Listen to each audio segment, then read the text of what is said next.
শ্রীলঙ্কা উপকূলে একটি ইরানি জাহাজের সাবমেরিন থেকে হামলা করা হয়েছে। এতে জাহাজটির ৭৮ নাবিক আহত হয়েছেন, নিখোঁজ রয়েছেন ১০১ জন। আজ বুধবার শ্রীলঙ্কার নৌবাহিনী ও প্রতিরক্ষা মন্ত্রণালয় বার্তা সংস্থা রয়টার্সকে এই তথ্য জানিয়েছেন। ঘটনাটি নিয়ে তাৎক্ষণিকভাবে বিস্তারিত কিছু জানা যায়নি। অবশ্য পরে শ্রীলঙ্কা নৌবাহিনীর একজন মুখপাত্র জানান, ওই ঘটনায় আহত ৩২ জনকে উদ্ধার করা হয়েছে, তাদের চিকিৎসা দেওয়া হচ্ছে। এখন তল্লাশি ও উদ্ধার কার্যক্রম চলছে। শ্রীলঙ্কার পররাষ্ট্রমন্ত্রী পার্লামেন্টে বলেন, জাহাজটি থেকে বিপদ সংকেত পাঠানো হয়েছিল, তাতে সাড়া দেয় নৌবাহিনীর সদস্যরা। সকাল ৬টা থেকে উদ্ধার অভিযান শুরু করে।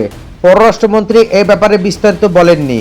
তিনি শুধু বলেছেন কমপক্ষে ৩০ জনকে উদ্ধার করা হয়েছে। জাহাজটিতে কারা হামলা চালিয়েছে তা জানা যায়নি।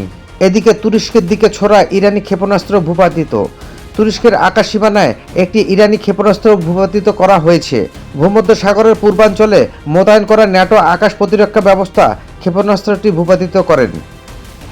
তুরস্কের প্রতিরক্ষা মন্ত্রণালয় এ কথা জানিয়েছেন। তুরস্কের রাষ্ট্রীয় গণমাধ্যম আনাদুলু এজেন্সি খবরে এ কথা বলা হয়। ইরানে ইসরায়েল ও যুক্তরাষ্ট্রের যৌথ হামলার পর এই প্রথম তুরস্কের আকাশসীমানায় কোনো ক্ষেপণাস্ত্র প্রবেশের ঘটনা ঘটল। তুরস্ক পশ্চিমা সামরিক জোট ন্যাটো সদস্য। তুরস্কের যুক্তরাষ্ট্রের সামরিক ঘাঁটি আছে।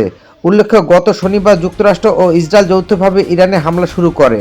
এরপর মধ্যপ্রাচ্যের দেশগুলোতে দেশ দুটির বিভিন্ন স্থাপনা লক্ষ্য করে একের পর এক ক্ষেপণাস্ত্র ড্রোন হামলা করেন ইরান।